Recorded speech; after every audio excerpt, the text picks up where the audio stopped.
moments that were often hidden from everyone else. One of the most emotional and important relationships Clift had was with Jerome Robbins, the famous Broadway choreographer and director. Their love affair, described by Pia Pluho, knew them as passionate and emotionally charged, was mostly hidden from the public and even from many people they worked with. The social pressure oft had time forced them to hide their relationship by pretending to date women, something they both did to protect their privacy and careers. Clift and Robin's bond was not only romantic but also intellectually and artistically. Their connection was so deep that when Clift made the big decision in 1948 to leave Robbins and move to Hollywood to make movies, Robbins was reportedly heartbroken by losing him. How intense their relationship was showed in Robbins' words to Clift when they said goodbye, where he said he could make Clift love him, showing how deep his feelings were and how much was at stake emotionally. This relationship deeply affected both men's lives and careers, showing the intense personal struggles faced by gay artists during a time of widespread hatred and intolerance. Robbins' artistic genius and his partnership with Clift also had a creative effect in their private lives. People say that Robbins came up with the basic story of the legendary musical West Side Story after Clift shared an interesting video with him, showing how their personal and professional worlds mixed together. According to actor Russ Tamblyn, Robbins said Clift inspired the idea of changing Romeo and Juliet into a modern story about New York gangs. Tamblyn remembered that Robbins described the moment at a party on Fire Island where Clift suggested the idea, sparking Robbins' imagination and leading to the creation of the groundbreaking musical. This story not only shows Clift's creative influence, but also reveals how important their relationship was in creating major artistic achievements. Robbins' admiration for Clift went so far as to call him a theatrical genius, showing the respect and love that was the foundation of their relationship. In the early 1950s, Clift's social circle grew to include Hollywood executives when Barney Balabin, the president of Paramount Pictures, invited Clift to join one of the Balaban family vacations in Nassau, Bahamas. Judy Balabin, Barney's daughter, talked about feeling an immediate and special connection with Clift, describing their time together as being joined at the hip. Their dating, which lasted several months, was public enough for Judy to go to the New York premiere of Clift's movie A Place in the Sun in 1951 as she's date. Even though the media assumed that Balaban and Clift were romantically involved in a traditional way, Judy later admitted she was naive about Clift's sexuality and didn't know about this ongoing romantic relationship with British actor Roddy McDowall during that time. McDowall, known for his roles in classic movies like Lassie Come Home, had been introduced to Clift by Elizabeth Taylor, one of Clift's closest friends and confidants. Roddy McDowall's relationship with Clift was both intense and devoted. During a time when McDowall's acting career was slow, he chose to focus centrally on supporting Clift, moving from Los Angeles to New York to stay close to him. Their bond lasted about 2.5 years, and even though it eventually ended, McDowall's dedication was so strong that he reportedly tried to kill himself after their breakup, showing how deep their emotional connection was. Despite the heartbreak, McDowall had no hard feelings and stayed a loyal friend to Clift until the end. Their professional work together ended with Defector, Clift's final movie, where McDowall's emotional support was crucial for Clift to finish the project, showing how their personal and professional lives were connected. Clift's romantic life also crossed paths with other cultural figures of his time. While filming in Italy with Vittorio D. Clift had a brief romance with the celebrated writer Truman Capote, another openly gay artist known for his literary genius and complex social life. That men shared a connection that went beyond work, though details of their relationship stay relatively private. Clift also became close friends with author James Jones during the filming of From Here to Eternity. Jones publicly talked about the special bond they shared and even admitted that he would have pursued a love affair with Clift if Clift had invited it, showing the magnetic pull Clift had on people around him. Among Clift's earlier intimate relations was with composer Lemon Engel, an important figure in the world of music and theater, showing Clift's deep ties to the artistic community across many different areas. Additionally, Clift was involved with Donald Wyndham and his partner Sandy Campbell, both literary figures, showing how wide Clift's social and romantic network was within the arts and letters community. Arthur Lawrence, a playwright and screenwriter, who worked with Clift, hinted in his memoir that Clift may have had a fling with actor Farley Granger, adding another layer to the complex tapestry of Clift's personality. These relationships, often mixed with friendship, artistic collaboration, and romantic affection, paint a picture of a man who looked for connection and intimacy despite the challenges created by the social norms of his time. Clift's ability to handle these relationships yet deeply speaks to both his vulnerability and his strength, making his personal life as compelling and complex as his famous acting career. For decades, the life and death of Montgomery Clift have been covered in mystery, guessing, and sadness. A haunting presence in Hollywood's golden age, Clift's piercing eyes and fragile intensity made him an icon of tortured masculinity, both on and off the screen,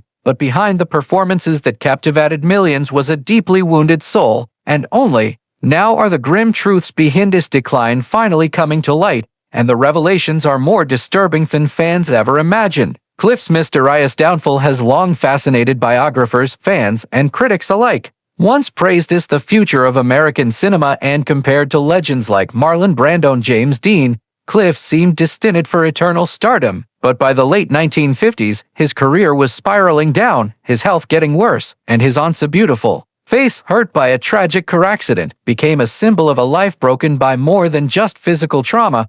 Many pointed to the accident as the beginning of the end, but new revelations suggest it was just a trigger in a far more tragic unraveling. What the public didn't see was a man tormented by demons that ran far deeper than scars on his face. In a time when homosexuality was considered taboo, even criminal, Clift lived in quiet agony, forced to hide his true identity from a judgmental industry and a society that would not accept him. He had to navigate a cruel double life, one in which he could never fully express who he was. Friends who knew the truth often spoke of his deep loneliness, his anxiety, and the mental toll of constantly hiding his authentic self. His pain became a silent companion, feeding into a cycle of addiction, depression, and self-destruction. In recent years, once sealed personalities, private testimonies, and dug-up studio documents have finally painted a more complete and far darker picture. Clift wasn't just battling Hollywood's expectant. He was being actively manipulated and exploited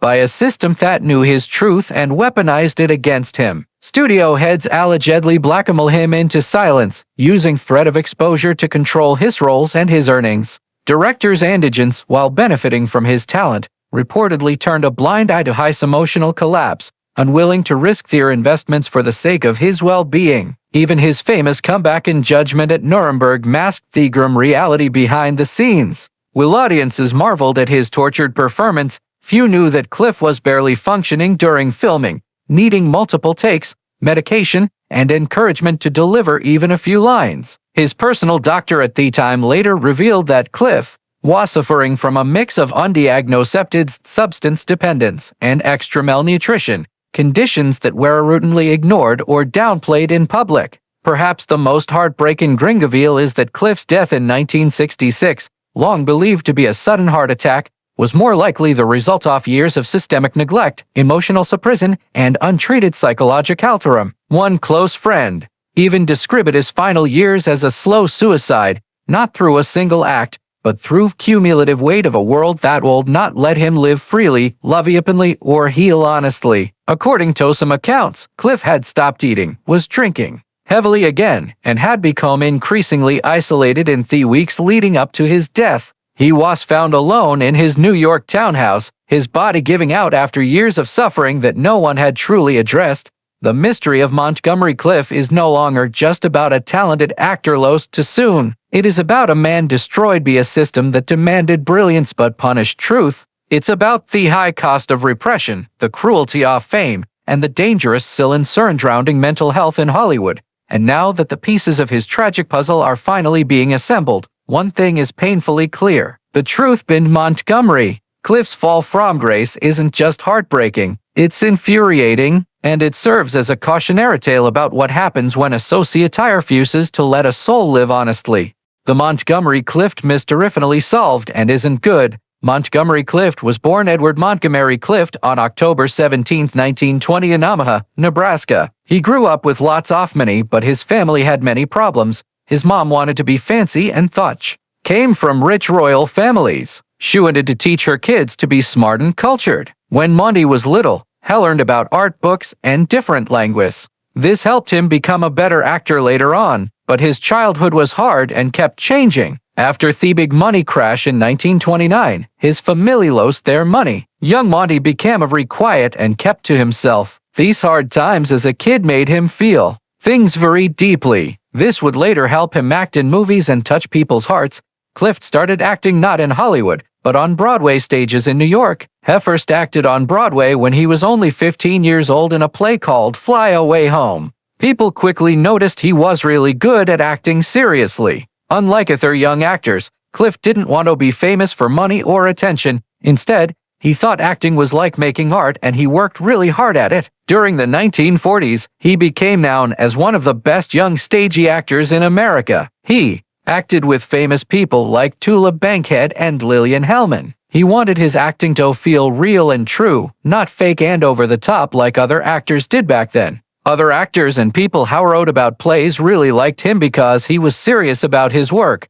Hollywood movie makers finally noticed him, and Clift made his first movie in 1948 called Red River with John Wayne. Even though it was a cowboy movie, Clift acted quiet and sensitive, which was very different from John Wayne's tough guy style. That same year, he acted in The Search, a sad movie about a young kid who survived the Holocaust. This movie got Clift nominated for an Academy Award for Best Actor. People right away saw he was a new kind of movie star. He was handsome but seemed sad, gentle but strong. His thin face and intense eyes made girls like him, but it was his honest feelings and inner struggles that made him special. Along with Marlon Brando and James Dean, Clift became important in a new way of acting called method acting. Even though he never went to the famous acting school like Brando did, Clift changed how actors acted in movies forever. He made it okay for male movie stars to be more sensitive and show their feelings, changing what leading men could be like for years to come. During the 1950s, Clift acted amazingly well in some of the best movies ever made. In A Place in the Sun in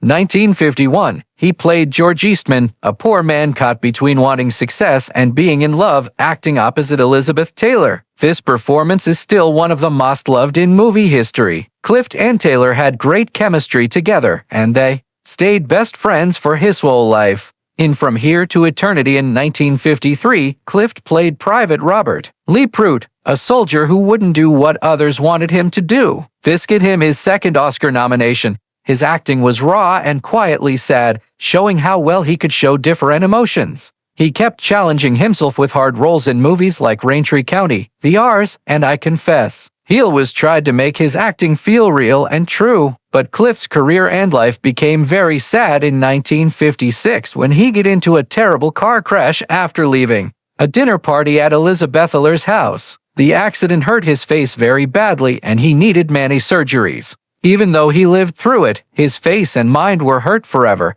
His once beautiful face was changed forever and the pain made him use drugs and alcohol more and more. Even with these problems, Clift's acting stayed powerful. In Judgment at Nuremberg, in 1961, he played a man with learning problems who was hurt by the Nazis. His performance lasted just a few minutes, but it was so heartbreaking that he got another Academy Award nomination. Even while he was suffering so much personally, he could still act with such feeling and understanding. This showed how amazingly talented and strong he was. Clift's last years were marked by getting sicker, personnel problems, and a career that went up and down. But even in his later movies like The Misfits in 1961, with Marilyn Monroe and Clark Gable, his acting still had deep meaning. People who knew him said he was gentle, smart, and troubled. He was a man struggling with his sexuality at a time when being gay or bisexual could ruin your career. His emotional pain, loneliness, and lifelong search for who he was gave him a tragic mystery that has only grown stronger over time. His last finished movie, The Defector in 1966, was a spy thriller that showed glimpses of the deep emotions he still had even as his health got worse. Many writers who have studied Montgomery Clift's life have talked about how complicated his personal relationships are, especially his romantic connections with both men and women. These stories mostly come from interviews with his close friends and people who knew him in Hollywood and Broadway circles.